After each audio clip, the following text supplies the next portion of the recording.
ఉంటే ఇవాళ ఇట్లాంటి వార్తలు మనం చదివేటోళ్ళం కాదు.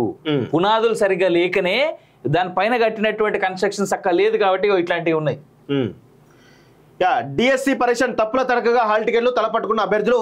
ఒక పరీక్ష నిజామాబాద్ లో, మరొకటి మేడ్చల్లో. ఒకే అభ్యర్థికి ఒకే రోజు వేర్వేరు జిల్లాలో పరీక్షలు. 2 పరీక్ష కేంద్రాల మధ్య 150 కిలోమీటర్ల దూరం, గందరగోళంగా నిర్వహణ, అభ్యర్థులు ఆందోళన అంటూ ఒకరిని చూస్తున్నాం. సో ఇలాంటివి జెన్యున్ ప్రాబ్లమ్స్ క్లియర్ చేయాలి. దయచేసి ఈ రాష్ట్ర ప్రభుత్వం డిఎస్సి పైన రివ్యూ చేసే ప్రయత్నం చేయండి. హాల్ టికెట్ల పైన అది సీఎం చేయాలి. ఎందుకంటే విద్యాశాఖ సీఎం దగ్గర ఉంది.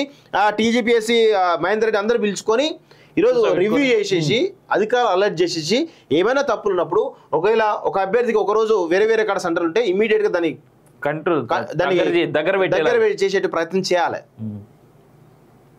భూములు ఇవ్వం, మెడికల్ కాలేజీ కోసం మమ్మల్ని రోడ్డున పడేస్తారా? అభివృద్ధి ముసుగులు అన్నదాతల కడుపు కొట్టదు. కొడంగల్లో రైతుల తిరుగుబాటు, కడా ముట్టడి. 2013 భూసేకరణ చట్టం వర్తింపజేయాలని డిమాండ్. బ్రాహ్మణ సంక్షేమం అగమ్య గోచరం. బ్రాహ్మణ పరిషత్తు ఉన్నట్టా లేనట్టా? కేసీఆర్ హయాంలో ఏటా 100 కోట్లు. ఆ పథకాలను ఇప్పుడు నిలిపివేశారు. పేదల కుటుంబాల్లో చీకట్లు నింపొద్దు. ముఖ్యమంత్రి వెంటనే స్పందించాలి. రేవంత్ కు హరీష్ రావు బహిరంగ లేఖ. ఏటా 100 కోట్లు ఇచ్చిరా? మరి నిజంగా ఇచ్చిరా? నాకు డౌటే, నాకైతే డౌటే.